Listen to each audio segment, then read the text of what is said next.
Hey, welcome back to the Real Estate Excellence Podcast. Today, from my guest, from commanding a world of CEO level operations to the personal grit of a military family life, today's guest has done more than just navigate the real estate market. She's elevated the entire experience.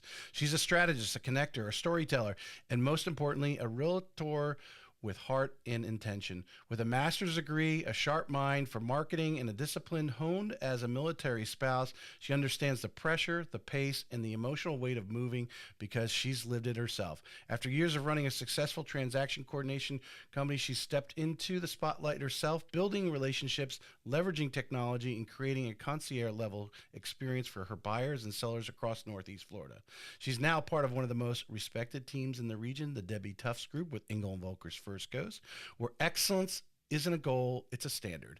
Get ready for the honest, tactical, and deeply inspiring conversation with a woman who doesn't just sell homes, she builds trust, crafts seamless experiences, and helps people feel at home. Please welcome Tiffany Freeman to the show. Wow, I feel like so special. That was awesome. I have a little trick to that. I don't hide it because I'm really and it'll lead into my lunch and learn that I'm having next week, and hopefully you can attend if you're free at lunchtime on Tuesday. Yeah, no, right here in our conference room down the hall. But I've really focused in putting a lot of the stuff of the show into ChatGPT. I'm using ChatGPT. There's other Perplexity, others, but using the AI. Yes. And I always do my due diligence on everybody before they come on the show. I think I've heard podcasts and I've been on podcasts where you go live and the host doesn't know anything about you, and they're like, "Oh, tell me about yourself." I'm like, dude. Where do I start? Yeah, exactly. I was at lunch yesterday with some realtors, and Tom asked me, he goes, "Oh, hey Tracy, tell everybody about yourself." Well, everybody at the table already knows me. Yeah. Right. So I've been in the mortgage business 20 years. All right. That's what I do. But I load everything. What I started doing recently, instead of writing my own intro, I said, let me take the bio. And so what I did for you is I went on LinkedIn, and I went on, there was one other place you had a bio on. It might have been the website or something, somewhere there. But I upload all the versions. I think the bio you submitted on the bio. So I uploaded that in ChatGPT, and I said, hey, Tiffany's coming on the show tomorrow, and it knows everything about my podcast because I upload the transcripts and everything. So I said, I need a powerful, compelling, inspirational intro, and that's what it creates. That's awesome. ChatGPT is amazing. I'm like really leaning into it right now. Yeah, I love it. You do. I think in the one tip I got from this gentleman I got coming next week, it's actually the second time he's done it. AI is looking for AI. So if you're in the business of real estate or any business where you're using social media and you want people searching you and hopefully find you over others, you need to be using AI in all your stuff, including your bios. That was go on and you put in there what you type in your version of your bio, and then say, make, whatever you want to do, put a pizzazz on it and let AI rewrite what you wrote, and then stick it in the your bios, because it's looking for AI language. Yeah. It recognizes its own that language. makes complete sense. That's so interesting. Which is kind of interesting because it's learning from you all the time to be more like you. But that's what this AI expert's coming in next week for this lunch and learn. So cool. He is actually developing. There's someone in Australia that started it, but he does not far. But the only one in the United States right now that we know of, he is actually working on AI home search, where you can have a ChatGPT conversation. Just like if I was the buyer, like when we're screening a buyer, and you're asking, hey, well, how many bedrooms do you think you need? You just start typing in that and have a conversation, and then it starts bringing up listings behind it. That's awesome. Yeah. I mean, that's a game changer, right? I forget, there was a stat the other day. I tried to save it. Someone put up the amount of people who are now using, or just in the last couple of months, right, are going on the AI instead of going to Google. I definitely have been leaning more towards ChatGPT than Google. Yeah. You just get a more complete answer. And I love that. Well, you get the answer. You get the answer. We hope it's the answer. Okay, give me the sources. Like, how'd you find that information? And it'll give it to you. And then I have sources behind it, right? Yes. I love that. Yeah. Well, that's what, Lyman is his name, is coming next week with Deli. That's the name of his company. If you go on usedeli.com, for any listeners, usedeli.com, or if you are listening to this live or hear this before Tuesday the 27th, text me and we'll go and come to the lunch and learn. But he's going to basically explain it, and it's just simply he calls it a widget. He just sticks it on your existing website. He just does some code in the background. Boom, it's on there. You don't have to do a whole new website or anything. So people still have the church choice to do the manual search, or they can have a conversation, because people are migrating over. Because I think in the next, I was going to say 3 or 4 years, I don't think it's going to be that long, before all your websites are going to change. You're not even going to have that. They're going to go on there and just start typing away. I think it's much more conversational, and I think that's what people like is you can just say what you want to say. You don't have to word it in a certain way for it to understand, really. And it's amazing. And I think that for home searches especially, it'll be really interesting to watch that. So here's some of the snags that it has is AI only knows what's the conversation. So one of the examples he uses, I want to live near the beach. Well, near to the beach to you and near the beach to me are two different things. That's a good point. And so it needs to start it. So obviously he's out here right now. Obviously he's trying to, raise bigger capital, put bigger people on it. But when he wants agents out there, start using it, because the more we start talking to it, the more it's going to teach itself of what near the beach is. And the other, because he's from Jacksonville too. He talks about it doesn't know when you say Avondale, right? It's an area of Jacksonville, right? But it doesn't know the boundaries. Yeah, it doesn't know the boundaries. What someone may call it Avondale, but it's a street over, right? Yeah. We all do that, right? Yeah, it's right in Avondale, kind of. Yeah, exactly. We all do that. Yeah, exactly. So those are the things that it needs to teach itself. So, like I said, I think within the next 2 to 3 years, you're not going to do the manual search anymore. Yeah, everyone's going to be doing the AI search. I absolutely believe that. Yeah. All right. So we got a chance to learn. I learned a little bit about you last week at lunch. Tell everyone a little bit about growing up. What did you envision yourself doing? And then obviously you met your spouse, which kind of probably sent you on in the military, sent you on a totally different trajectory. And then and circle around is kind of. I always like to, I talked about writing a book. Everyone comes from a different background. Yes. We've had teachers, we've had single moms, all that kind of thing, corporate America type of thing. You're on a slightly different track. You didn't spend 20 years in corporate America. You're still a very young person. So tell us a little bit of how, that early part of your career and what led the path to getting involved in real estate, because you weren't a realtor right away. I was not. Yeah. So I grew up in a real estate family. My mom was a realtor in Georgia when I was growing up. And I always swore I would never go into real estate. I watched my mom and I was like, I want no part of that. Real estate looked a lot different. Well, hold on, I gotta ask a question there. So do you do your business similar to the way your mom did her business, or you do it differently? It's completely different. All right, we're gonna have to talk about that. Yeah, okay. we can talk about that. It's completely different. And I do think part of that, we can touch on it more, but I do think part of that is my mom was doing real estate in a very small town in Georgia. And I'm doing real estate in Jacksonville, which is very different. Okay. But I swore I never wanted to be a real estate agent. I did not want to be in real estate. I wanted nothing to do with it. I watched her and I was like, that looks awful. And so then I really, I am kind of nerdy and I really loved everything science. So I wanted to go to school to be a physician's assistant. Started my undergrad. My plan was to pre-med my undergrad and then go to physician's assistant school. Well, my husband and I met in high school. And then, but he's a grade younger, or he was a grade younger than me. So I graduated, went to college, he graduated, and he's like, I'm going into the Navy. And I was like, well, that changes things. So.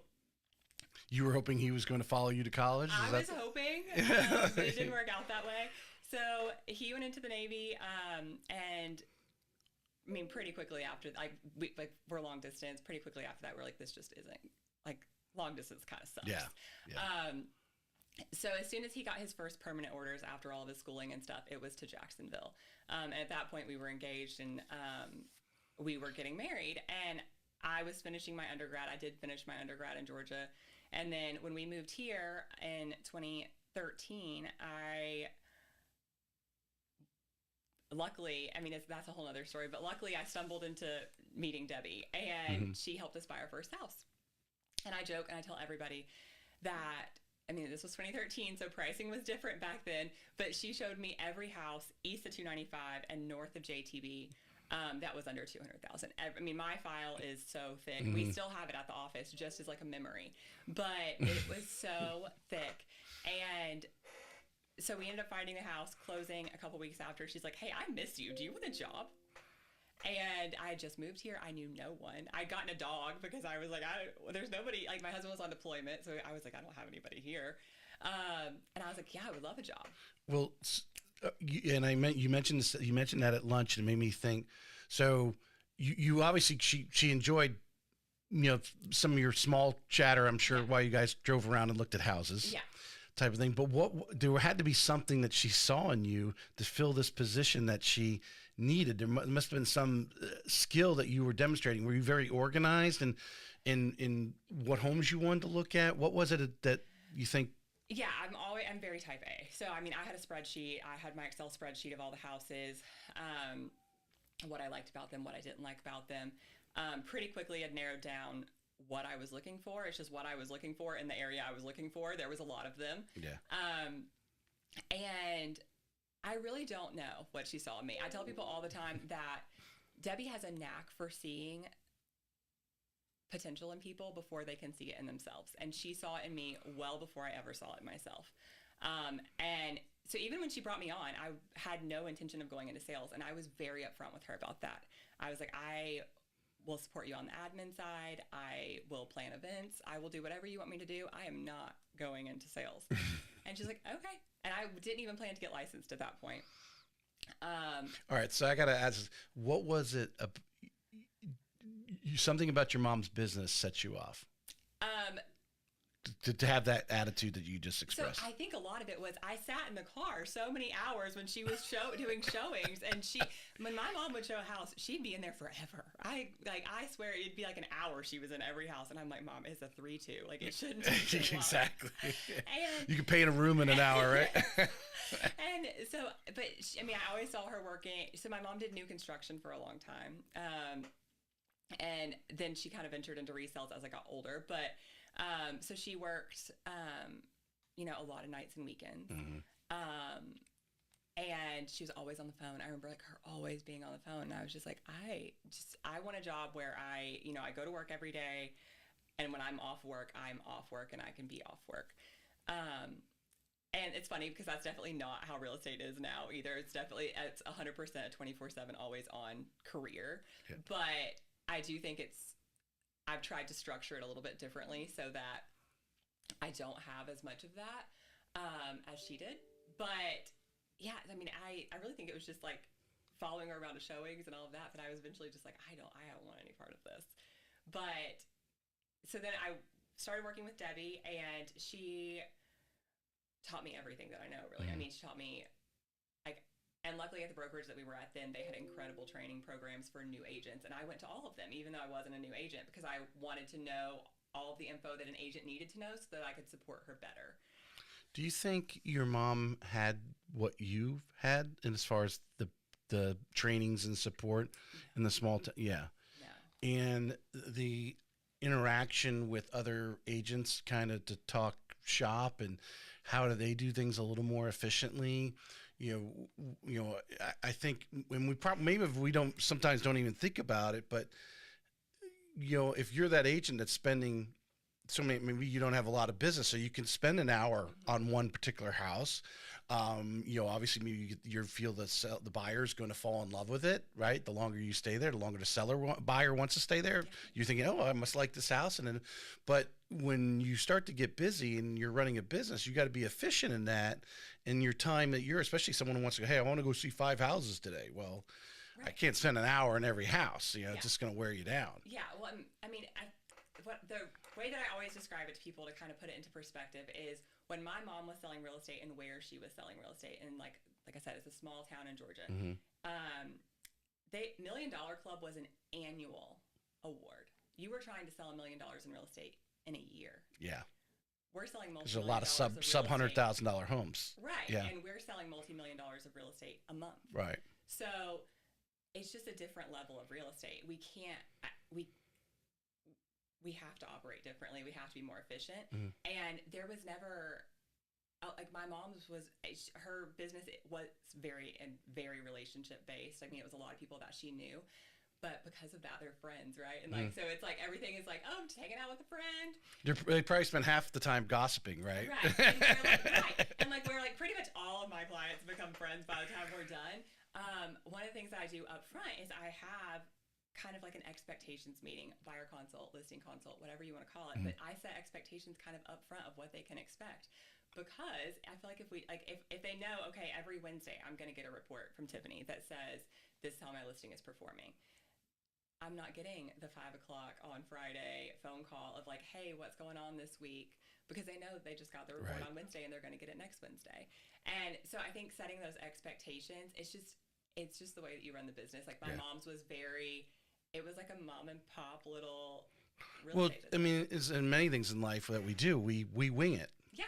And if you're not around others in the trade to talk shop of how they handled the situation or things they're doing to be more efficient, you just keep doing it the way you've always done it. Yeah. And because you don't know any better. Yeah. Well, and my mom did it because she loves it, right? Like she loves going to see houses. She loves, like, she's a people person. She loves talking to people. So for her, spending an hour in each house with everybody was totally fine. But I don't think that there was ever the desire to grow it into something as large as what we have here in Jacksonville.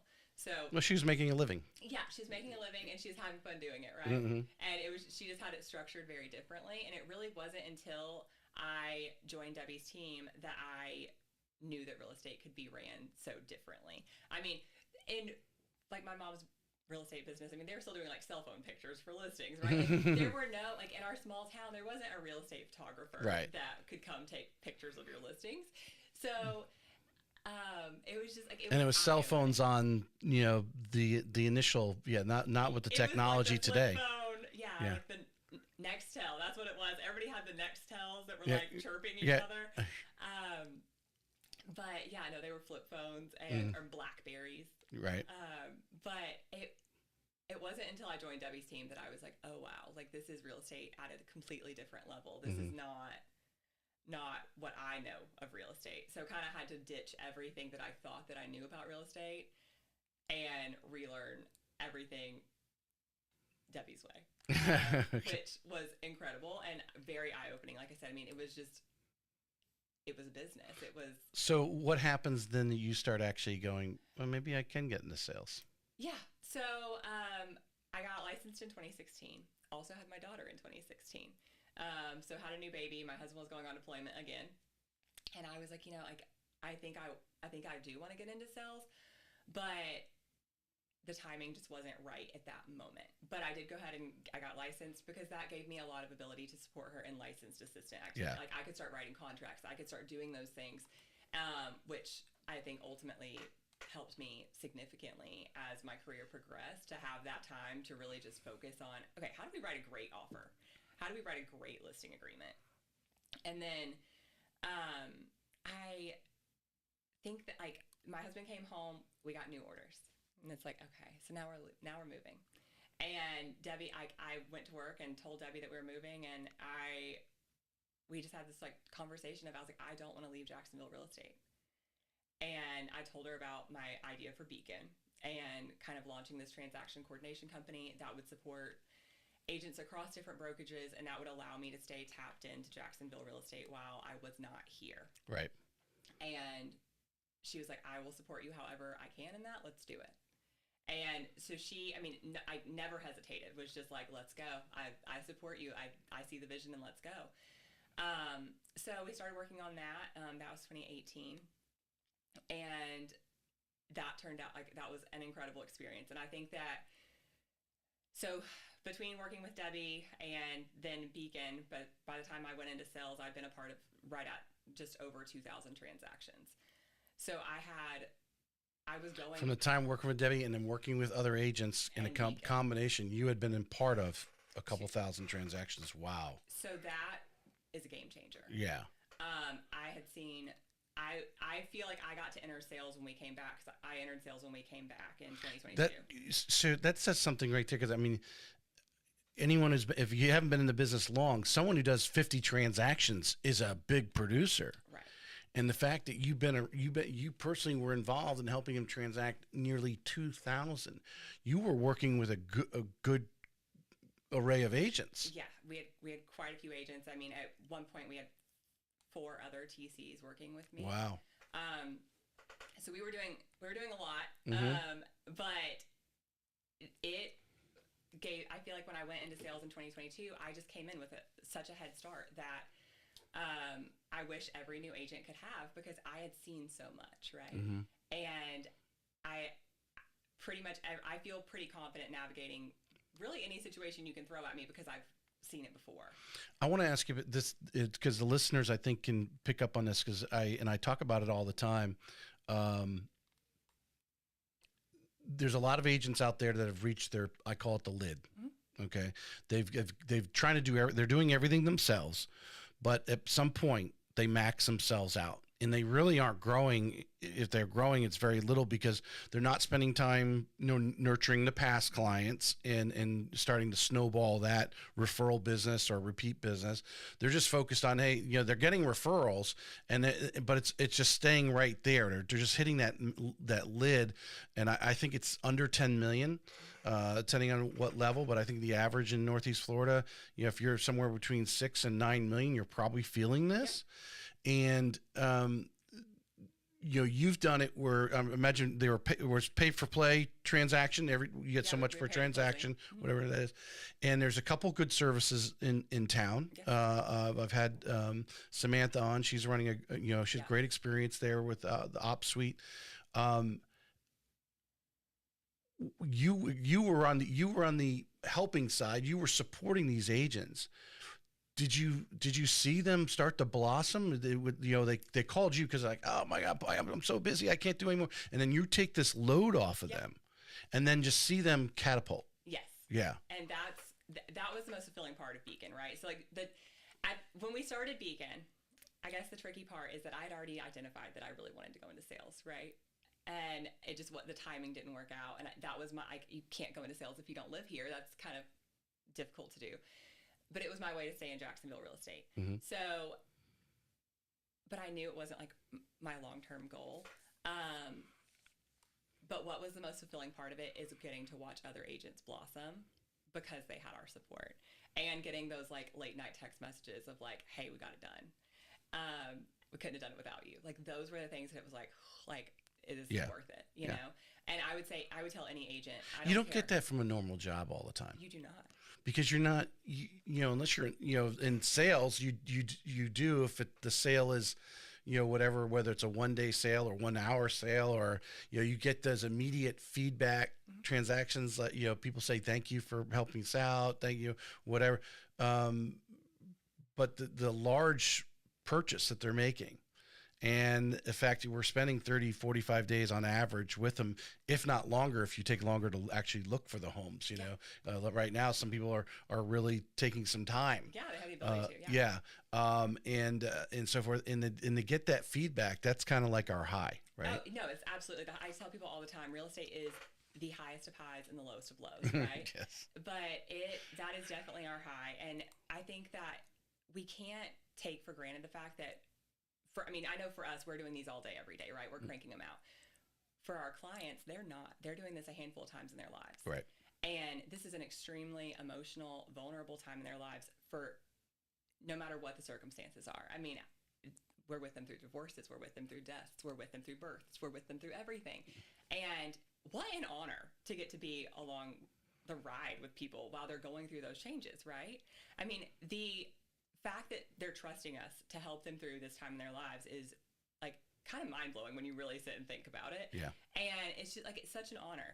And so when you get those when I would get those texts and they're like, hey, couldn't have done it without you, thank you, it's like, oh yeah, that was worth it. Like, and I mean, even now, as when I get them from clients, it's like, oh man. But then I make sure I turn around and I text my TC and I'm like, hey, you got to share the because that is one thing I will say. If you are an agent that feels like you are just tapped, you need a TC.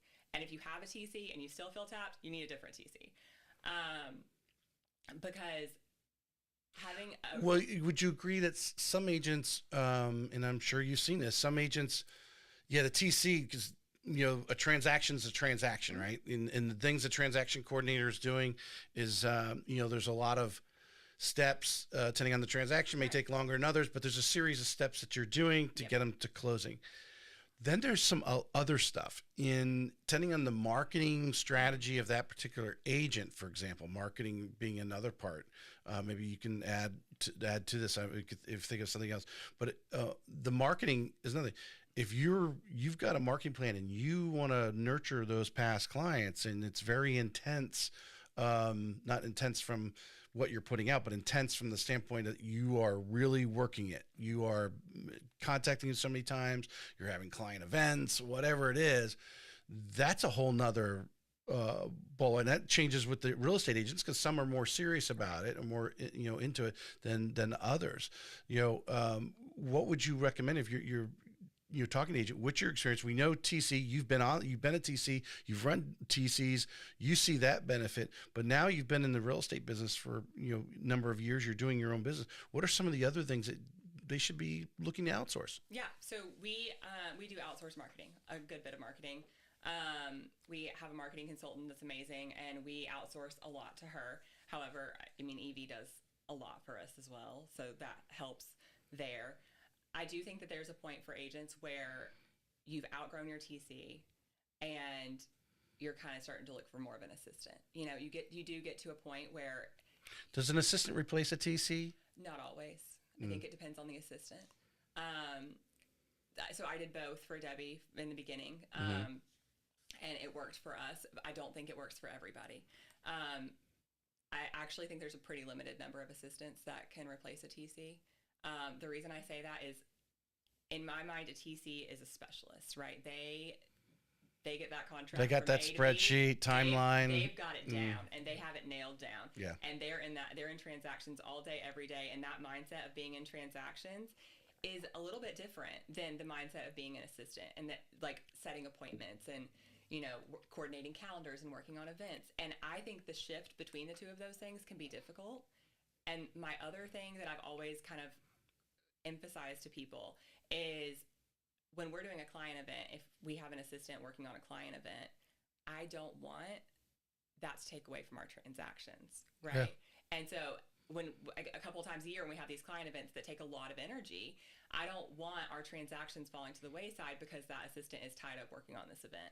So that's where I think, a pay per close TC is a great model because that is somebody that is just completely in transactions 24/7. What is how many transactions can a decent transaction coordinator handle?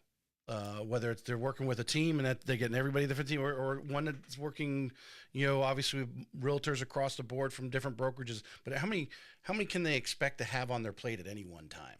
So it's going to depend on their systems. And be full. Yeah, it's going to depend on their systems. If you're just using, a spreadsheet to track or something like that, probably 20 to 25. If you have a transaction coordination system, we use Open to Close. I'm a big fan of Open to Close. I think they're exceptional. You can do 50 pretty easily, 75 a month. Because it's giving you a pipeline report every day and letting you know where every transaction, like, oh, you haven't done anything with this one, and the appraisal was ordered whatever amount of days ago. Yeah. So the thing about Open to Close is you log on, you have like all of your transactions get entered there. Obviously, you log on every day. This is your task list, and it has a task list and it color coordinates all your different transactions, and it's beautiful. But it has your task list, and so you can just start going through and checking off tasks.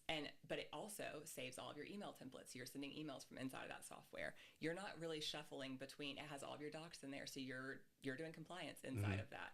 So you're not really having to shuffle between different softwares and systems the way that you do when you're in like a spreadsheet, right? Like you're in a spreadsheet, you see that there's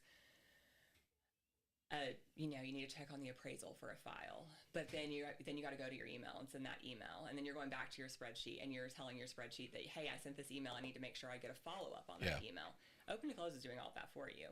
So you're sending the email from inside the system, and then it's going to say, okay, in 24 hours, I'm going to pop this back up on your screen so you can make sure that you got an answer on there. Yeah. I mean, I experienced that. I know, my first part of my first 12 years of my career, I was at Quicken Loans, high volume. Mm-hmm. Doing a high volume of loan, and we would get a transaction report every morning. We would get the link because it's pretty big, but it would have all your transactions and where they were at in their process. Because you could easily have 10, 15 transactions going on for any one loan officer, because it wasn't a big deal, especially when things are going in a refi boom, to have to do 30, 40 transactions in a month. So you got to know where that status is at. Where's the appraisal at? Where is it? Why is this? It's already been, the processor's already sent it to underwriting. Why has it been, so many days? I apologize with that. Okay. I'm going to turn that off. Where it's at all the time. Mm-hmm. And so what makes me think, when you were explaining that software, if in agents, and here I hear this complaint, oh, somebody told me they used such and such transaction coordinator and had a bad experience, and so they get nervous. They think all transaction coordinators obviously are in this boat, right? They get a little shut up because they don't want to interview people. Yeah. I mean, you don't have time to do that as an agent. Right. But if you hire someone like OpSuite at Sam, and there's others, they're doing that interviewing already. Because this is the business, like the business you were running. You were doing it. You were interviewing people and their quality and sifting them out for the agents to bring in the best. Right. And I'm a big fan of Sam and OpSuite, and that was the other thing I was going to say. Is OpSuite does offer other programs as well. I mean, they do offer marketing pieces and things like that as well. So that can be a great option for agents as well that need more support than just TC support. Yeah. But if someone's out there interviewing, they might be going and talking to Sam at OpSuite or the other services that are out there, or maybe just an individual transaction coordinators. For the agents that are listening, what are some of the things that they need to have their radar up and be either asking or listening when they're actually talking to some of these Are they services? Using a transaction management software? It would be my biggest one. If they're tracking on a spreadsheet, I would just be wary of that. I just think, especially the age of AI, like we were talking earlier, right? It's like time to move on. And we're all human, right? Like, we're just more likely to make mistakes when we don't have a software that's doing it for us. Right. So I would ask if they have a transaction management software. Second, that's a big one. Vacation coverage. Who are they using for vacation coverage? What do they do about vacation coverage? How are you going to be alerted to vacation coverage? Because your TC is going to go on vacation. They can't work all the time. And also, I mean, operating hours. Do they work business hours? Do they work weekends? Those are important to know. There's some TCs that only work 9 to 5, Monday to Friday, and they can get their job done in that time. That's the one thing I'll say to agents is it's worth noting that your TCs are coordinating a lot with lenders and title, and lenders and title are open 9 to 5, Monday to Friday for the most part. I mean, I know there's some exceptions. Well, the title people are. Yeah, right. But we're making most of our progress in files during that time, right? Like, that's when files are getting sent to underwriting. That's when we're getting responses from people. Right. Your TC can get their job done in 9 to 5, Monday to Friday, but you just need to know that so that you have those expectations set. If you're somebody that, if you want a response on a weekend, make sure you're picking a TC company that can support that. And then I would also just say to make sure that you talk to the TC that you're going to be working with, because this is it's a very personal business, and I think personalities matter. That actually spins me into that, and I'm sorry spending so much time on it, but you have an expertise in this area because you've worked both sides, and the advice is huge for anyone listening. You just said, the personalities, which leads into how they want their business to flow. Right. And I think it was Carrie Carpenter that I had on a year ago or so, and she talked about how she loves a long text message. Now, not everybody likes a long text message, but she enjoys those long text messages from her transaction coordinator first thing in the morning, saying, "Hey, this is where this is at." This, to giving her basically that pipeline report. This is where everything's at, kind of thing, so she knows leading into the day, and then obviously if she needs to act on anything, right? Not everybody likes that. Everyone's communicated different, which I think is the cause why some people say the transaction coordinator didn't work, is because they didn't sit down and actually work out how they want to communicate, because just like every realtor runs their business differently, they want to communicate and handle that transaction coordinator differently. It's a personal business. And Yeah. Your personalities have to mesh, and they're not always going to mesh. Like for me, I don't love a long text message, but I do love that every Friday at noon I get a file report on every file that I have with my TC that sends me a status update on absolutely everything of where we're at and any notes that I need to be aware of. And I get that every Friday, and I love it because then I go into the weekend and I'm doing open houses, doing showings, doing whatever, but I'm not worrying about the files that I have that are under contract because I know as of Friday at noon, everything was where it needed to be. And I also love that I get them at Friday at noon because if there's anything that needs attention, I have, a few more hours to get it handled before everybody's checking out for the weekend. So but that's something that me and my TC discussed, right? And I think it's important to talk to your TC and see if your personalities mesh. And they might not. And if it's better to find that out before you get started than when you're, 10 transactions deep and you're like, this is the worst experience I've ever had. Because the transaction coordinator does need to mold to the real estate agent. They are the source. The agent will, I'm sure, tweak a little bit, but the agent by this time in their business, when they reach a point where they need a transaction coordinator, is probably starting, I wouldn't say set in their ways, but has some sort of rhythm to their business. And so the transaction coordinator needs to insert, and that rhythm is different every person. It's different for everybody, but you've also got to know that your TC can't read your mind, right? Yeah, they're only as good as what you tell them. So if there's a specific email that you want sent out on every transaction at a certain point in the transaction, you need to send that email to the TC or they're not going to know send it. They can't read your mind. So I would just say communication is huge, especially those first few transactions. I used to tell everybody it takes 3 transactions. After we do 3 transactions together, we'll be in a groove. But those first 3, if you see anything you don't like or anything you really like, tell me. Because if there's anything you don't like, we'll fix it. If there's anything you really like, we can try to do more of it. But it's got to be that two-way communication. And then it works the same way for us because when I was with Beacon, it worked the same way for us because one of the biggest things is that TCs are really set in their ways. So they'll be agents are really set in their ways. So they'll be working and they're not copying the TC. Well, we're only as good as the information that we know, right? So if we don't know that you've already figured out a repair agreement, we're going to keep harassing you about the repair agreement because we don't know that you've worked it out. Right. And you CC your and any communication with your customer, just CC your so they know the conversation's going on and Yep. And then if I get a text from a customer that she's not copied on, I'll screenshot it and send it to her if it's something that she needs to know. Right. I mean, obviously, if it's just our general chitter chatter, I don't send her that. But if it's something that FYI. Right. Yeah. FYI, just got this. Yeah. And then I always send, if I text her, I always send the property address too, because I do think it's important to know that most of the time your TCs have a lot more files going than you have going. So if you just send them a random text message and it, has a phone number at the top and it doesn't have the contact saved, they're like, I don't know who this belongs to. Yeah. So I always just try to send the property address. I want to get on to your real estate business and your success there, but I want to finish this portion because I think this is so vital. Yeah. You're unique in the fact that you've come from that and you can look back and you can and you run it. You weren't just a transaction coordinator, you actually ran a group of transaction coordinators and all this experience. So that's why I want to stick on. But now that you're on the agent side and you're looking at obviously you use a transaction coordinator today. So there's agents out there right now that are procrastinating over this. Just really summarize some of the load and some of the things you're able to do as an agent because you're pushing this off and entrustingly. There's transaction coordinators, some of them are licensed, right? I mean, obviously they probably get paid a little bit more if they are licensed, right? That can fill in the contract and then send it to you for the review. Just doing those things while you're still, driving from here to here or going to another listing appointment, they're handling that. So when you come out of that listing appointment, the contract's already done. You're not going, I got to go home and do this listing, do this, offer, it's already done. And you're just reviewing it. Oh, when you got a little correction, okay, now it's ready to send, boom. But how that's just opens your abilities to do just that much more. Right. So, I mean, everybody has 24 hours in a day, right? And we all have a capacity level that we can handle. And when you're at that capacity level, you've got to shift something off.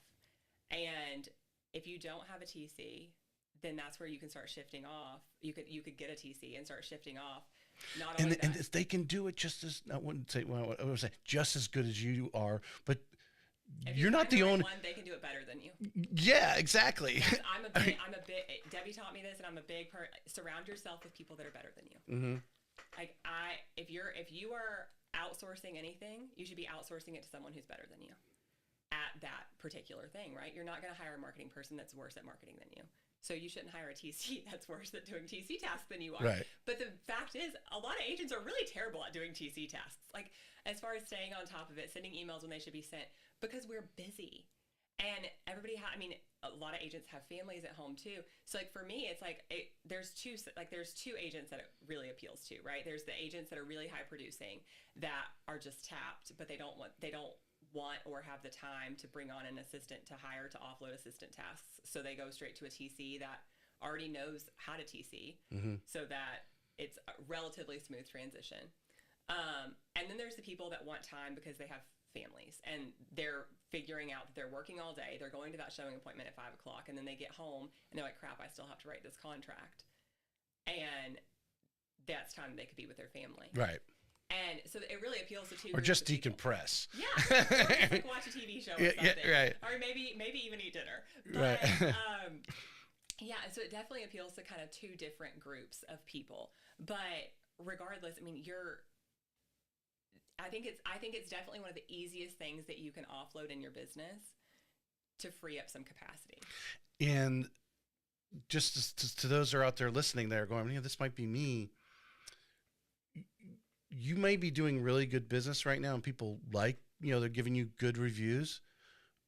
But what if you actually put that on steroids? What would that look like? Can you actually push the needle? Are you getting an 8 out of 10? I don't know anyone who gets 10 out of 10, but can that transaction coordinator actually make the transaction even better for your consumer, your buyer or seller, or whatever you got there, but then all of a sudden relieve you to go maybe spend some more time on follow up on those past clients? There, you just don't, it's like the saying is, does a tree in the woods make noise and no one's there to hear it? Right. You don't know. What is your rating as a real estate agent? You are getting great reviews, people, because you're asking for it, and you're putting your passion into it. I think there's a lot of agents in that area. And they're like, oh man, if I bring on a transaction coordinator, will that dull that down? No, you've probably experienced where it's actually moved the needle higher. Yeah, and then wait till you start getting reviews that are calling out your transaction coordinator by name. That was like, it was such a great experience, and I loved working with your TC as well. Mm-hmm. Because that's when you're like, oh wow, like that was part of the experience that they really enjoyed. And that's when you realize, like, okay, that this is elevating my business. It's not just making it easier for me. It's really elevating things. And I mean, the biggest pushback is, you're spending, it depends on the TC, right? But $300 to $500 a transaction on a TC. And agents are like, well, I don't want to give up $300 to $500 on a transaction. Okay, well, what if giving up the $300 to $500 on that transaction meant you could do one more transaction a month? Yeah. Would it be worth it then? Because the commission on that one extra transaction every month is going to more than pay for that TC. Yeah. And well, let alone what we just talked about, just being, to be able to go home, they've already done the offer contract. You review it, boom, and then you go and have dinner. Yeah. And you can, go do what you want to do, or go to your kid's ball game without sitting there stressing, because they've already done the contract. You can come home from the ball game, review the contract, say, yep, it's good. Let's send it out. You're not going, I got to rush home because I got to do this contract, and you're up till 9, 10, 11 o'clock at night or later, and that sort of thing. It's just a total peace of mind. Let's change. Let's dig into your, so eventually you come back to Jacksonville. Yeah. So we came back to Jacksonville in 2022. Mm-hmm. Knew immediately that my plan was to transition into sales. Mm-hmm. So as soon as we found out we were coming back, Debbie and I started making that transition plan and what that was going to look like, because we were working with so many agents and we had so much access to data. I did not want to enter sales while I was still active in the transaction coordination business. Did you just give that up? So I helped each of our TCs start their own business. Oh, okay. So our program that, so one thing, I love open to close, but one thing is it is a very manual build out. At least it was at the time that we started it with using it. But gave that to each of them, and helped them kind of each set up their own business. which I think was a good transition. And it's really, it's awesome to see now because they still help each other. Like they do vacation coverage for each other, even though they're in different, like they have their own businesses, they do vacation coverage for each other. So like, it's really cool to see. And they were all very supportive. They were all great, but knew that I wanted to transition. So that meant closing Beacon, and was a tough decision because that was like my little baby that I was growing up, but felt like it was the right move. And also at that same time, Debbie's husband got diagnosed with cancer. So she was needing a lot more hands-on support in her business. And it was just her at that point, and Beacon supporting her in transactions. So there was just kind of like all the stars kind of aligned that was like, it's go time. Yeah. And my husband was on deployment, but it was like, we can't keep waiting for him to not be on deployment. He's always on deployment at this point. Right. So I started planning for that transition, made that transition into sales, and thankfully it was a smooth transition, I think mostly because of all the experience that I'd had in transactions before then. So all right, so you come in, Debbie needs you to, she's got clients calling all the time because she's been in the business 20 whatever years. So you have stuff to do. Yeah. It's not, you're not starting from scratch. So you're fortunate from that standpoint. What are some of the things, and you even working under Debbie though, I imagine there's some things that you do it Tiffany's way. Yeah. So that is one thing that like we had that conversation when I first came on. There are, we mesh very well, but in a lot of ways we're very opposite, right? I love AI. Debbie does not love AI. We joke because she is that like solid wisdom, right? She's been doing this for so long, and I'm the one that pushes her out of her comfort zone a little bit. I'm like, we should try this as something new. But at the same time, when I'm like kind of getting overwhelmed, she's like, okay, let's break it down back to the basics and see where we're at. And so we balance each other out really well there. But yeah, so her husband was really sick. I mean, he had stage 4 cancer. And so I had to jump right in. And I mean, Debbie will tell you, for pretty much 2 years, like I got here and he was sick. He was in Mayo. And pretty much the first 2 years until last year that I was here, it was me jumping in and running her business. Yep. And then I was also trying to get your business going. And also growing my business at the same time. Right. But I do think, I mean, obviously having that leg to stand on of being able to support her in her business was wonderful. All right. So I think, one of the, I'm not really going to get into brokerages because, you followed Debbie. Debbie was more or less your brokerage. A lot of times I always say on the show, the choice of brokerage can make or break a new real estate agent. I mean, fresh green. Right. And yeah. I do. So our previous brokerage that we were at was excellent for new agents. And I think that new agent, like I said, I went to all of the new agent education because I wanted to know all of it. Right. And it was perfect for where I was at. And then Debbie and I had this conversation when she was moving over to EV. We hit a point at that brokerage where it felt like we were kind of tapped on agent education, right? Like you're at this point where it's like, okay, you're paying a lot of money to be here, but we feel kind of tapped on what we're actually like receiving from that. The value. Yeah. That's what I'm trying. So she moved over to EV, and then I moved over a little bit after her.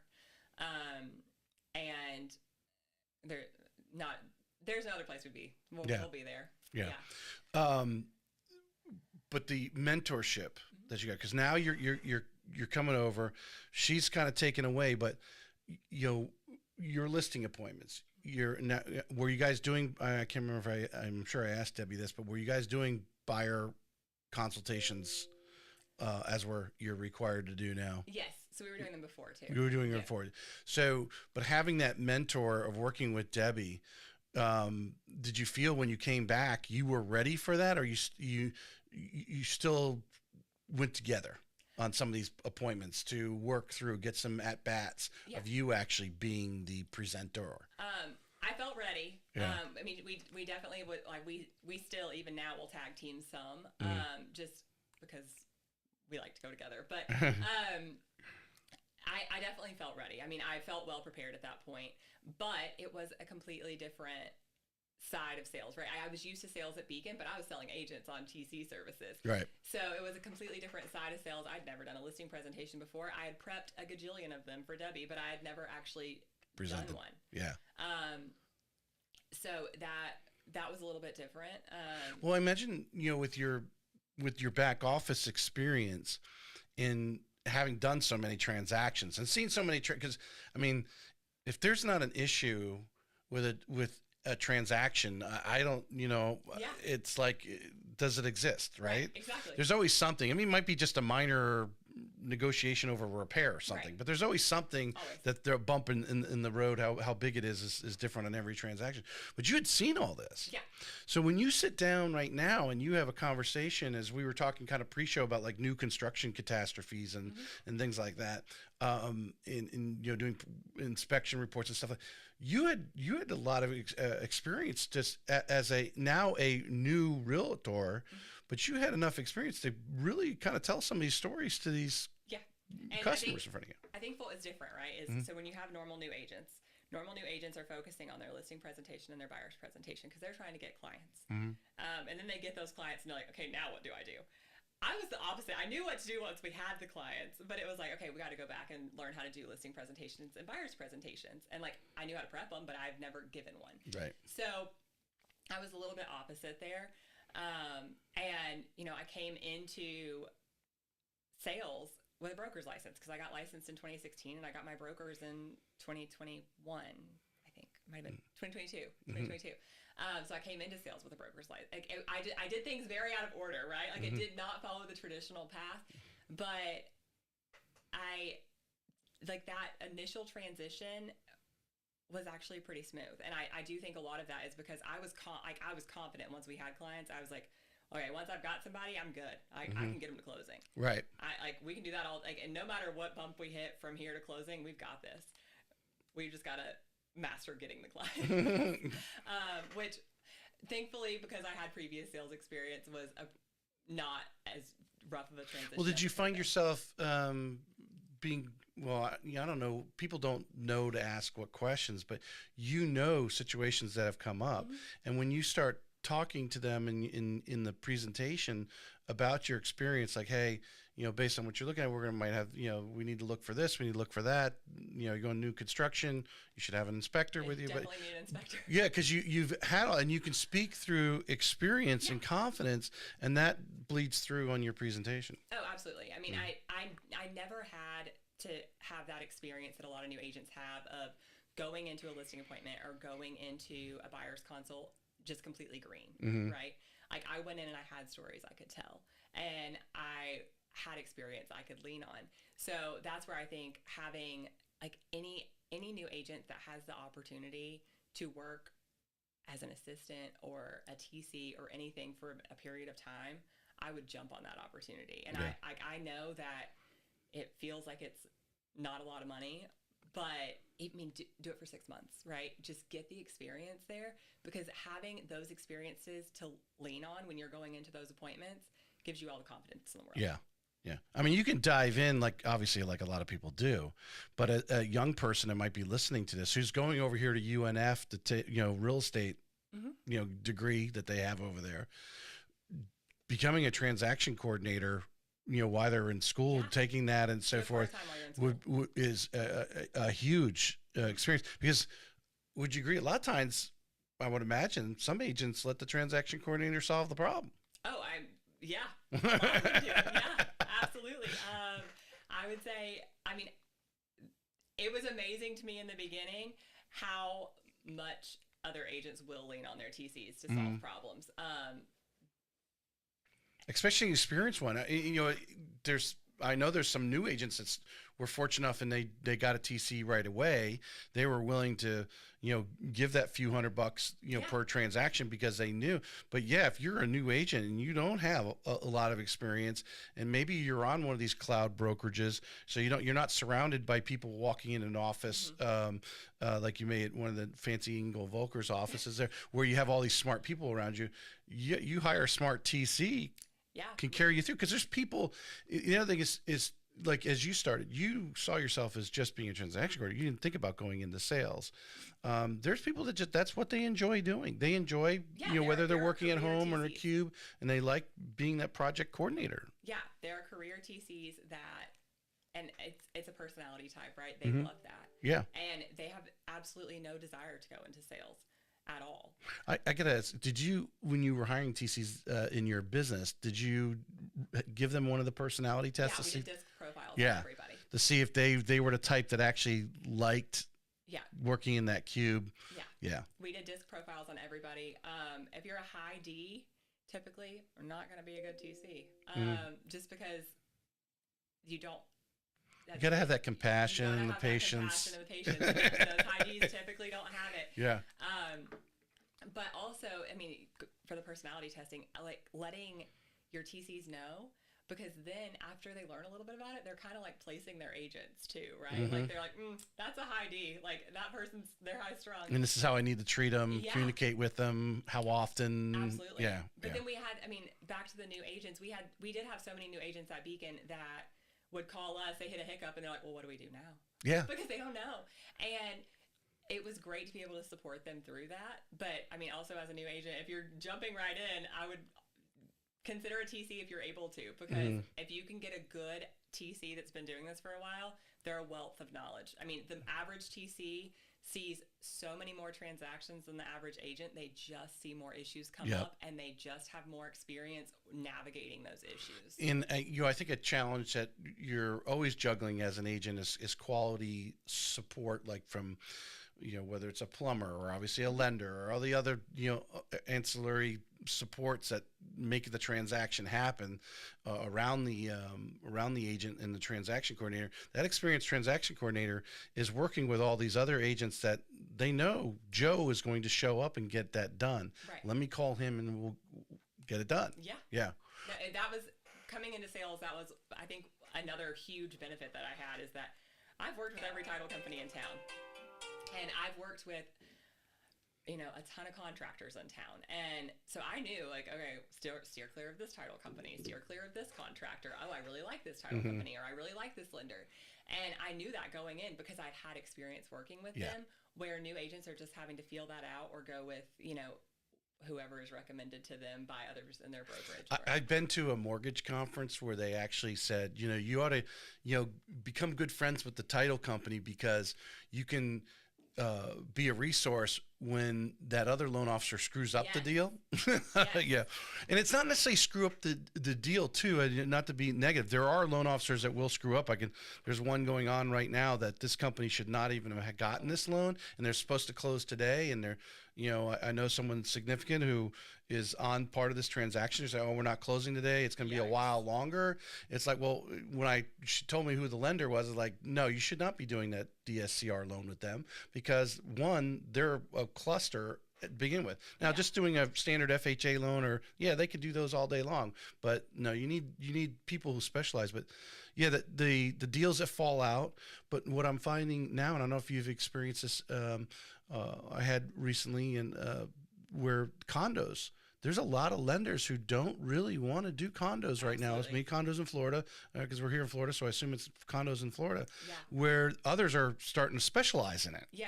So, depending on the situation, you need to get, know those people who actually are getting those deals closed. Yeah, no, absolutely. And the transaction coordinator and the title companies are people that know those. Yeah, they know those people. And I mean, condos are definitely tricky right now. Yeah. But, I mean, that kind of goes back to what we talked about at lunch last week of, those lenders that are starting to specialize in condos, they're finding opportunity in this chaos, right? They're finding opportunity in this market.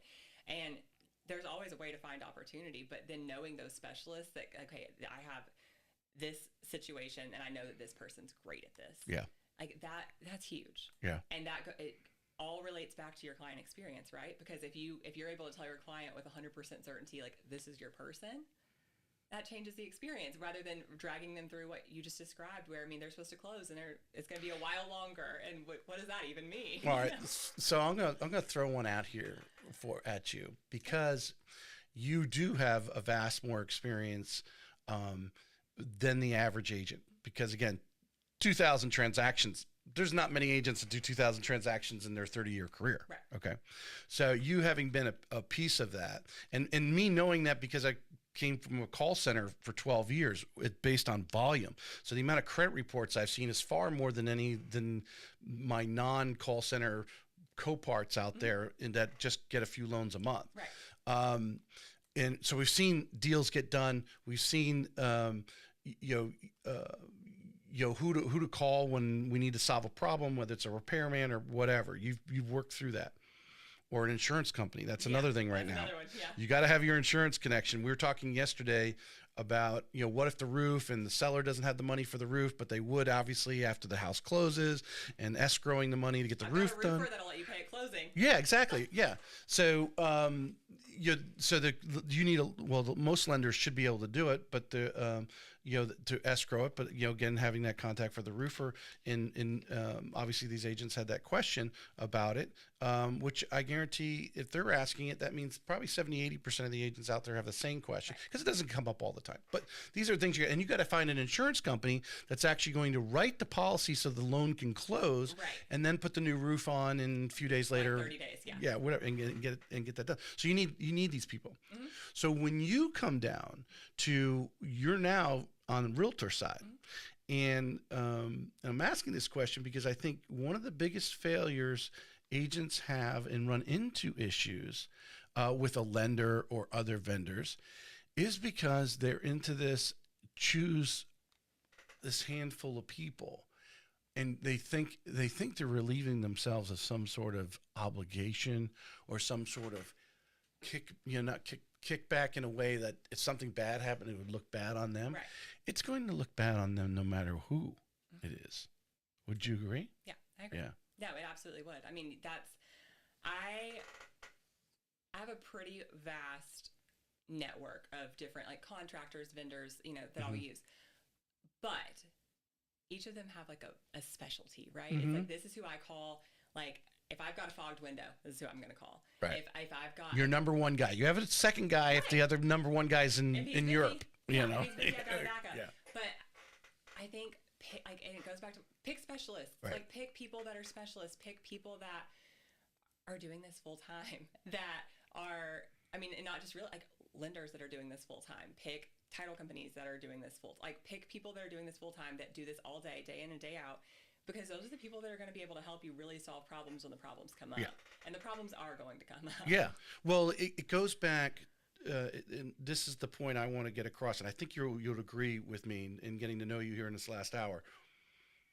If you have that go-to person, that window guy, or whatever service it is, it doesn't matter what service, but they know that they are your go-to guy. Yeah. They are going to take care of you and take care of your customer with white gloves. Yes. That you need them on a lickety split, hey man, I got to get this done by tomorrow. This is going to close and I can't get clear to close unless we get this done. They're going to get up early and go do it for you, because you are trying to send anytime the business their way. And I think where the agents, if you think about business in general, you have your go-to contractor. If you're a builder, this is the guy I'm going to use to do my drywall. Right. And they do their best because they know you're looking out after them. They're going to scratch yours. Right. And it doesn't matter. All these you've got to create that relationship, because it will come back to you in, whether it's financially or just in the, hey, attaboy, on your review. But if you really want to accelerate your business, you've got to create relationships. And I think too many agents sit back and wait for the vendor to create the relationship when it's really the agent. Because as of me, I'm going to say I'm on my side to get the elephant out of the room. The type of thing is hey, do you want to date me? It's kind of that thing, and it's the agent that actually is in charge. Yeah. Male or female, it has nothing to do with it, but you're the agent. Yeah. You're in charge. You call the shots. Yeah. And real estate it's just a relationship business, right? The whole business is relationship based. With vendor contacts, client it's all relationship based. So you've got to learn to nurture some relationships, or you're not going to get very far in this business. Yep. And just to read her, which said you're not only nurturing with your customers, you're nurturing with the people that do the things that you need to get done. Sometimes like right now. Right. Like I'm not close. Like if do a good job. If I've got a buyer that needs a VA loan, we're not closing without a lender, and we're not closing without a title company. I'm physically not capable of doing those two tasks, right? Like I'm not a lender and I'm not a title company. Yeah. So it's not a one-man show here.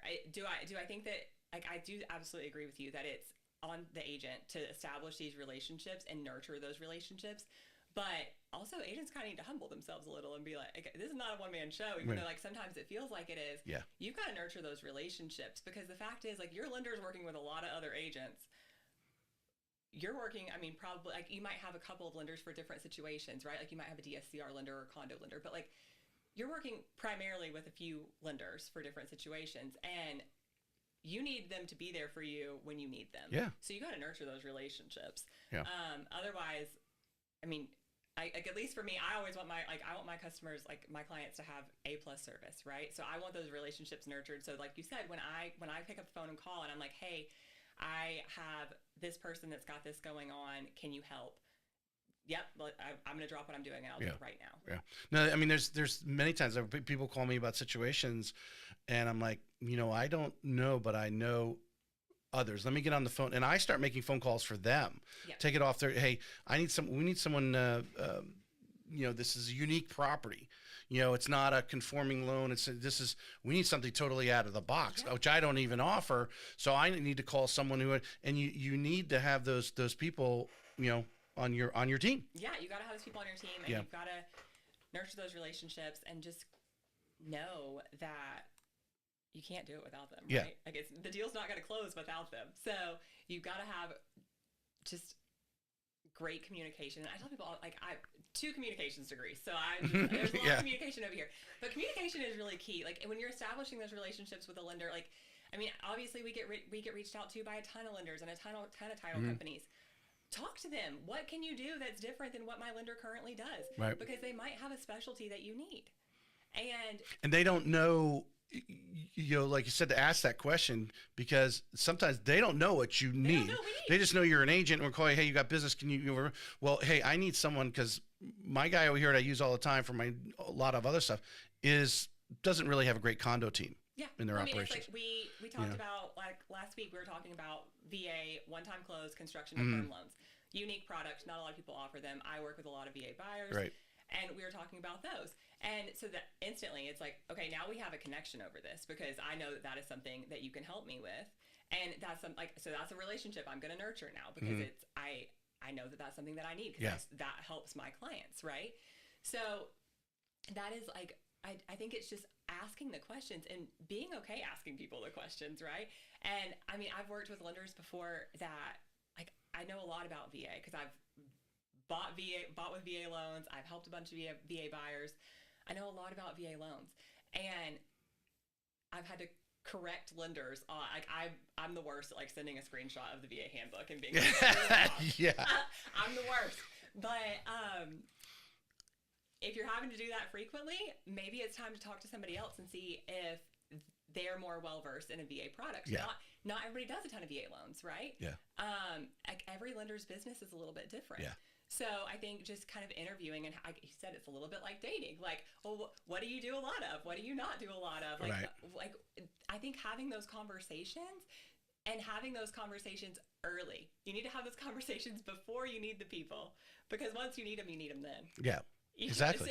You don't want to call 50 lenders to interview people once you already have a client that needs somebody. What mind boggles me is I still hear the stories today of,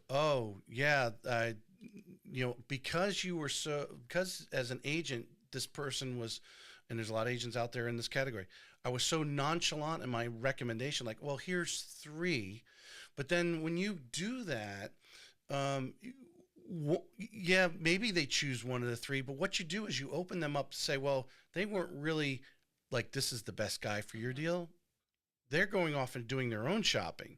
Right. And then they end up with some brokerage in California who doesn't, know anything, or in particular cases that we've kind of working with this morning, DSCR loans. DSCR loans, people, and bank statement loans, these alternative lending products, they're only done by a handful of companies in the country. Right. So if that lender does not have the ability to do the underwriting of that product based on that wholesaler's thing, you don't have any control. You're sending it off to that company. You're put in a pipeline, boom. And versus that lender, I'll brag about, we do here at Planet, we DSCR, our underwriters have the ability to underwrite that. Now, do they still have to send it off and have that company check off because they're the ones funding it? Yes, Yeah. but it's packaged already. It's packaged the way they want it. The documents are in order. Yeah, and you have an underwriter that you can go talk to, right? Like if there's somebody you can talk to and be like, okay. And they got a hotline to get a direct answer because they know they've got that. Do not do a DSCR loan or bank statement loan with one of these big box lenders. They are volume based. They do not have time for DSCR loans, and they really don't want it. That clogs up their pipeline. Right. So you need to find, I think we probably mentioned it lunch, the local lender that has this stability, and we're not the only ones in town, but you got to have that relationship. When someone says, I want to do a DSCR loan, I need to do a bank statement loan, you need to have someone that does these and can stamp them out in a couple weeks or at least 30 days. Right. Because you send them off big box lender, you call it 60, 90 days. Yeah, and also, learning about overlays and what overlays your lenders use, because like VA, it comes up a lot. The VA handbook itself is actually, really lenient loan program as far as who can qualify. They have open-ended guidelines. It's all up to the lender whether they want to do it or not. How risky are you? Exactly. It's like, how much risk do you want to take? Yeah. But knowing your lender's overlays, right? Because pretty much everybody will do a VA loan for you, right? Yeah. But doing a VA loan for your clients that have a 780 credit score is a little different than doing a VA loan for your clients that have a 600 credit score. Right. So you've got to know where you're where your lenders fall with overlays, so you can help advise people. Because how embarrassing to give your client a phone number when they've already entrusted you, told you, hey, I have a 600 credit score, I don't know if this is going to work, and then you give them a lender that has a 620 minimum. Yeah. And then they call and they're like, your credit score is not high enough. That does not feel good for the client. That does not help the client experience. No. So you got to know that. The first thing the actual lender should do, because 620 is such a big score in the FHA and VA category, is see what they can do to get that up 20 points. Maybe it's pay down a credit card because it's going to put the borrower in a much better spot. So that is also another thing you want to add on to. Are they looking to do something, because that costs money. Yeah. And they can't pay for we can rescore them, but the lender has to pay for it. Mm-hmm. Do you have a lender? There are lenders are paying for their own credit reports. So what they do is they talk to the client and ask the client what their credit score is. Well, let me tell you what, you do not know what your credit score is. Mortgage companies, we pull it and that's what it is. And it's probably lower than what you think it is or what you're getting from Credit Karma. Yeah. Because it's a totally different thing.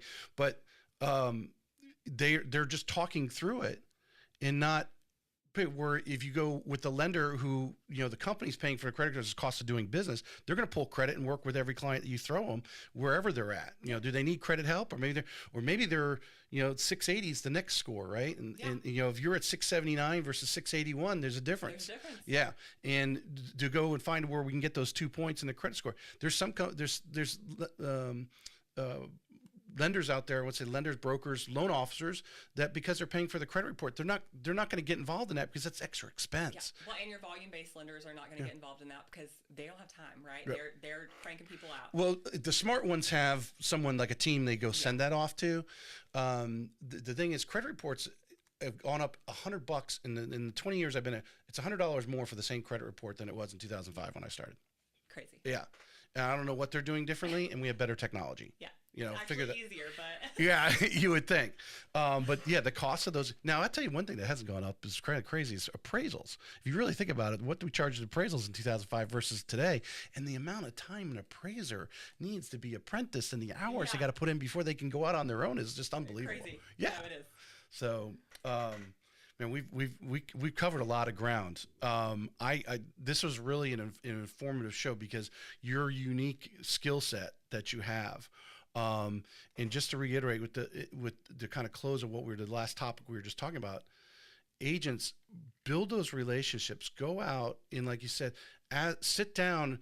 I don't think I think one of the challenges is they don't know what to ask. And I can respect that. They don't know what to ask. I mean, my wife let this person choose Loan Depot to do their DSCR loan. I'm sorry, Loan Depot is go with the federal government. Yeah. Okay, they're not one. Now, if you just wanted to put 20% down and do a conventional loan, no problem. Do it all day long and fast. But this DSCR loan, too many people involved, and it's a bureaucracy. So you've got to. She goes, I didn't know that. I said, well, now you do. And hopefully you're telling other agents, you've got to find these, like we said, find your people, find your tribe. There's a lot of people who use that terminology. Find your tribe. And then my big thing this year has been focusing on, rather than thinking about real estate being a sales industry, let's think about it being a hospitality industry, right? And so if we're thinking about it being a hospitality industry, compare that to like your favorite resort. If you're going to your favorite resort, they're not sending you to McDonald's for dinner, right? Like they're telling you these are the best restaurants in town. These are the best places to go get a massage. This is the best service that we offer. And keep in mind that when you're sending stuff over to clients, like sending vendor recommendations over to clients, you want it to be the best people in town, which means you have to talk to people in town. Right. You have to interview them. You have to talk to them because if the goal is to have that gold standard client experience every single time, you've one, got to understand the client, and two, understand who you're sending them to. Now, one of the biggest topics is always the inspector, right? Because there's a price point. Yes. And when you say, I'm going to send you the best guy in town, you don't say, hey, he's Mr. X is the best guy in town. Just call him. You have to prep them a little bit because he's a little more expensive. Yeah. And it's like, hey, I just want to let you know, this is Mr. X. He is the best guy in town. I've used him countless of times. He's going to be probably $100 more. Yep. But I'm going to tell you, your peace of mind is worth that $100. Absolutely. You have to prep that. Yeah. It's kind of like, I'm John Maxwell person, and when he's got the 25 ways to influence people, and one of them's introducing them to other people. And when you introduce someone to someone else, you kind of talk them up a little bit. Hey, this is so and so, and you tell them something about that person that obviously would, might trigger an interest in the person while you're introducing them, right? Yeah. Type of thing. And you get the $1 million buyer, they're probably not worried about that $100, or they understand the investment that they're doing. Plus they also want to know they're working with the best, right? You have that client. Yes.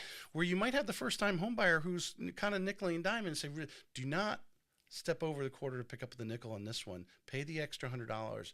It's going to be worth it. Yeah. My favorite story, I think, like one of my favorite stories in all of my career so far is we get a lot of pushback on inspections on new construction, right? People think because it's new, it shouldn't need to be inspected. Like quite literally the furthest from the truth. The county's going to take care of that for you. The county's going to take care of it. I'm like, oh gosh, that's not what we're doing here. But so first time home buyer, tight budget, new construction, sent them the inspector, really got a lot of pushback, right? A lot of pushback. Finally, pushback from the actual reporter, how much? From the buyer wanting to do the inspection. Like, it's new construction. Do we really need this inspection? Okay. We have a 12-month warranty. They'll come back out and fix anything. Yeah. Yeah. Yeah. So, the things you find in the first 12 months. Right. It's the things you don't find. Right. So they finally agreed to do an inspection. We have an inspection done. Inspector comes out, inspects everything. My preferred inspector does like an infrared thermal scan as part of their inspection. They're doing the scan, and a wall in the primary bedroom closet lights up. And then they put a moisture meter on it. It doesn't look wet. It doesn't feel wet. It's wet. There's moisture back there. It's an exterior wall. It kind of, the primary bathroom, and then it butts up into the closet. That's an exterior wall. Well, at some point during building, when a framing nail had gone into a pipe, and the nail was still in the pipe, so it was just dripping like one single drip like every few seconds, right? So it wasn't enough to create a puddle or enough to like saturate the wall. Not mold yet. Not mold yet. Gonna be mold. Oh, yeah. For sure gonna be mold. Yeah. But not mold yet. Builders like, I don't know what it could be. I didn't want to open the wall up, obviously. Finally, we get the wall opened up, and we discover what was going on. Had we used a cheaper inspector that did not include that infrared scan, we would have never caught that. Yep. The house would have been full of mold if they had discovered it by 12 months. It's a primary closet. It's going to have clothes in it. So it's not like, and it was carpeted. So it's not like, how long would it have taken them to discover that? Yeah. And how much mold would have been in that house before it was discovered? Yeah. So, and that's new construction, right? Yeah. That's what I tell people all the time. That story right there should, everyone that you consult and wants to buy new construction, just for that story should be signing on. Yes. Yeah, I don't think I've missed a single new construction inspection since that story. Because that, I mean, it is just like, that would have been thousands and thousands of dollars of remediation, right? Let alone the headaches. And living in the house, why they got to tear this entire section of the house down to the studs. Yeah, and remediate mold and, whatever else. And now it's all, closing got pushed back, but it got taken care of before they moved in. And we had a reinspection because obviously my buyers that did not want to pay for an inspection are now wanting to pay for a reinspection. Right. They're believers at this point. But it just goes to show that having those relationships, is it worth paying an extra $100 to save thousands down the road? In the priceless headaches, I don't think people realize the warranty departments in these builders are like trying to get an insurance claim, your house burnt down and trying to get, we have a house in our neighborhood where it's been over a year. They're just now, I just saw them this morning where they just dropped off some, pallets of wood and so forth, start reframing whatever it's going, because it's only a slab there right now. Yeah. But it's been over a year. And I'm sure they fought with the insurance company. I guarantee there's a story there without even knowing. It's the same way with these builders' warranties. Yes. They're going to fight you. Because that guarantee would probably cost him $10,000, especially after you move in. Yeah. Imagine if there was mold and it was the year has gone by and now you're having to move out of the house because of the mold until it's remedied. They don't want to pay that. They're not going to say, oh yeah, no problem. That's our fault. We'll take here's a check. And also we're hoping at that point you haven't made any exterior changes where the builder could be like, blame you. That you did that. That wasn't us. Oh. And then you have a whole nother can of worms where the builder's not covering it. So we have to hope that there's no exterior changes too. You're talking about months of headache going back and forth versus right there and then. Hey, we're not closing because there's a leak and you're going to fix it no matter who's going to buy this home. Yeah. Unless you can find someone stupid enough to come up here, but you now know it's there. You're now liable for it. Yeah. Now then they've got to fix it. There's just a huge can of worms. Yes. In that transaction, and trust me, that story is not the only one. I've heard from trucks driving over the sewer pipe coming out of the house, and it didn't start backing up till they really much. If this inspector wasn't fooling around with his new pipe gadget, where he could put the camera down in the pipe and find that it was crushed, it was only time before that was going to back up. That might have happened at 2 years by the time enough stuff got clogged up in there to finally just shut it off, and then. Yeah. It's all backed up in the house. It's all backed up in the house. You're having to dig up the front yard. It's not a cheap operation. No. And good luck getting the builder to come out there, especially if they've moved out of the neighborhood. It's one thing if they're still in the neighborhood, maybe you can get something done. But they've gone. Yeah. Yep. Tiffany, is there anything else? Did we not cover? Well, you and I think we could talk for a few hours. I think it could be a whole day, yeah. But no, I think we've covered a lot. I really appreciate. I think those listening, the whole.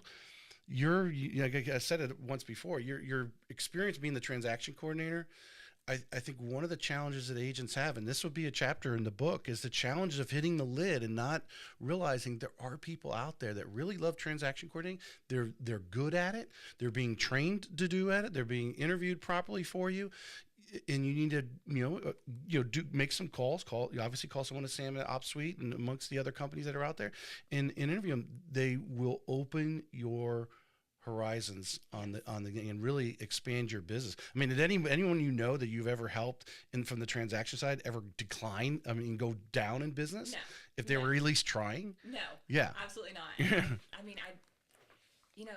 Real estate it's a high turnover industry, and it's for two reasons. One, it's new agents that start and they just never really get traction going. Right. But the other one is high producing agents burning out. don't let yourself get burnt out. Well, I know this is a question because I know we had Corey on and he was talking about the support you guys get at Engel and Volkers. Yeah. For an agent out there maybe considering looking at another brokerage, knowing what the support people do hands-on because you were involved in that. Explain a little bit what's unique about, I'm not saying Engel, they're the only ones doing it, but there are not many other brokerages that are doing it. Some brokerages are taking a cut and they're not giving you anything. Right. Well, what are you getting that really an agent out there who's maybe hit a lid, doing really good business, might, obviously it should be on Corey's short list, might consider Engel and First Coast because of the support staff? So I tell people all the time that the thing that's unique about Engel and Volkers is that Corey expects excellence out of us, right? The difference is, like, he prepares us to be excellent. And a lot of that is from the support staff. And I mean, if we need a listing agreement, marketing form, plug it in the marketing form, a listing presentation. If we need a listing presentation, plug it in the marketing form, they'll have it ready for us. If we need any social media marketing, print marketing,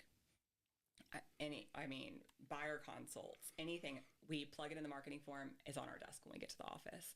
I can call the office and be like, hey, I have this going on and I am on the road. Can you get a listing presentation prepared for me? I need to drop it off this afternoon. They'll have it ready for me. It's on my desk, ready when I get there. And having that level of support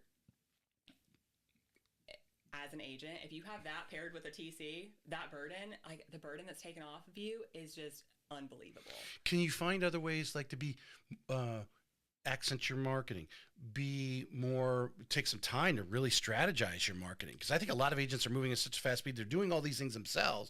They don't really have time to really actually plan things because they don't have time to actually make it happen. Yeah. Yeah. Yeah. I mean, so you can talk to admin, you can talk to them at any point in time. They will do social media for you.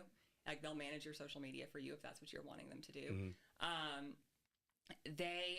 We are also rolling out a couple of new programs in the next few months that are just absolute game changers that no other brokerage in the area has, that are just gonna really change the game on the agent side of things. So super excited about those.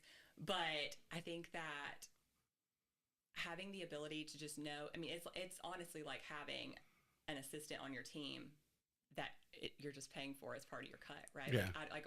And I only pay my cut if I'm doing business. Right? Like if I'm not doing business, I'm not paying my cut. So they want us to succeed because that's how the brokerage succeeds. Yeah. So having that level of support behind you is just incredible. Yeah. Just talking to Corey a few weeks ago when he was on, I mean, in understanding, and then I had some people from Real. I think Real is another, if you're looking at cloud-based brokerages, is doing, because that person that's back there, just like Corey and the owner of Real, they are really thinking of what's the challenge that agents are having. They're hitting this lid. They need support. Well, if they won't go out and get their own, if they want to be with me, I'm going to supply it because I know as a manager, because really what a broker, if he's managing, if he's really invested in his agents versus just going, hey, go out and get some business and I'm over here if you need me. He's actually forward thinking and going, what obstacles can I get out of the way? So you are more forward facing and spending more time with your clients, spending more time with your follow-ups to get more business from referrals and so forth because you're nurturing. Right. Corey tells us all the time that his goal is to get us more time, right? He wants us to have more time. However we want to spend that time, if it's with family, if it's growing your business more, however you want to spend it, he wants you to have it. And he's always forward thinking as to, okay, what can I do to give agents more time? And I also think that a big part of it is, like, I can't imagine ever sitting in Corey's office and being like, I feel tapped. I don't have the support, because there's just so much, like anything that I could possibly need support for, we have it. Yeah. We have it's on a timer. Keep going. Okay. We have systems in place for client follow-ups and nurturing client relationships. So we just have so many systems in place that are all so technology driven and AI driven that they're effortless, right? So it just takes that as a huge burden that's taken off. And I mean, obviously, Corey can give a pep talk like nobody you've ever met. I mean, I'm sure he probably gave it to you too. His locker room pep talk. Room talks are like unmatched. And one thing he said earlier this year is at one of our sales meetings was it's personal. Like everything in this business is personal, right? And so when it feels heavy because it's personal, and when it feels great because it's personal. Right. But that's been like, I've kind of carried that with me this year, is that when we're doing a high volume of business, it can be really easy to forget that it's personal.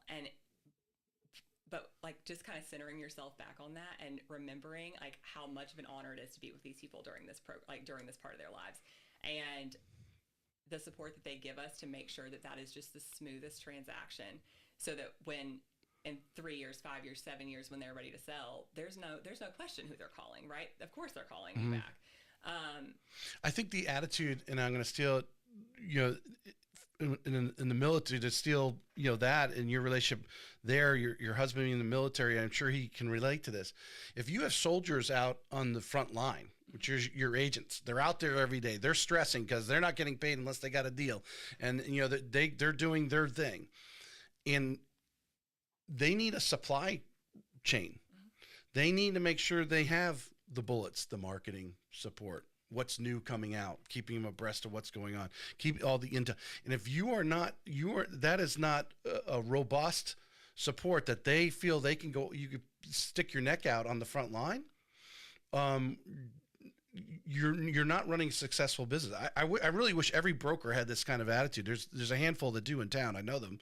I'm sure there's some I don't know too, but there's also a lot that are not even anywhere near this type of attitude and mindset. And that's what really is refreshing to talk to Corey, because I really feel he is that supply sergeant that's making sure you have all the right gear, you have the right ammunition, you have the right weapons, and you're out there on the front line battling it every day, obviously acquiring clients, and you have a much more level of confidence because you're getting this support. You're getting what you need. Yeah. And he has like an absolute knack for just knowing exactly what to say to you when you need to hear it. I mean, like he will just... That's a special trait. It is a special trait, especially when you work in a female-dominated industry, right? Like it is a industry where you have, like, I can see as a man how it would be very difficult to know what to say and when. Right.